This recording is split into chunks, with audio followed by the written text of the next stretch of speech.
அனைவருக்கும் வணக்கம். தற்போது மார்கழி மாதத்தில் மேஷராசி அன்பர்களுக்கான பலன்களை பார்ப்போம். மேஷராசி என்பது மேஷராசியின் அதிபதியாக செவ்வாய் பகவான் இந்த மார்கழி மாதத்தில் பார்த்தீங்கன்னா தனுசு ராசியில் சஞ்சரிக்கிறார். கூடவே 5ஆம் அதிபதியுடன் சூரியனுடன் சஞ்சரிக்கிறார். அப்போ என்ன விஷயம் நடக்குன்னு பார்த்தீங்கன்னா, தீராத பிரச்சனைகள், குழந்தை இன்மை சார்ந்த பிரச்சனைகள் மற்றும் கடன் சார்ந்த பிரச்சனைகள், கோர்ட் கேஸ் வழக்கு சார்ந்த பிரச்சனைகளும் தீரக்கூடிய ஒரு அமைப்பாக இந்த மார்கழி மாதம் திகழப்போகிறது அப்படின்னு சொல்லலாம். ஏன்னா தந்தையுடன் உதவியுடன், சில தந்தையோட ஆசீர்வாதத்தாலும் தந்தையோட உதவியுடனே இந்த பிரச்சனைகள் தீரும். எல்லாமே பார்த்தீங்கன்னா உங்களுக்கு கை கூடக்கூடிய ஒரு அமைப்பாக இந்த மார்கழி மாதம் திகழப்போகுது அப்படின்னு சொல்லலாம். உங்களோட 6ஆம் அதிபதி, சரிங்களா, 6ஆம் அதிபதியாகிய புத பகவான் 3க்கும் 6க்கும் அதிபதியான புத பகவான் பார்த்தீங்கன்னா 8ல் இருக்கார். ஸோ உங்களோட புதிய முயற்சிகள் எல்லாமே பார்த்தீங்கன்னா ஒரு பிரச்சனையை கொடுக்கும்.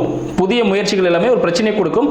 அதனால இஎன்டி ரிலேட்டடான பிரச்சனைகள் வரதுக்கான வாய்ப்புகளும் உண்டு. கம்யூனிகேஷன்ல கொஞ்சம் கவனம் தேவை.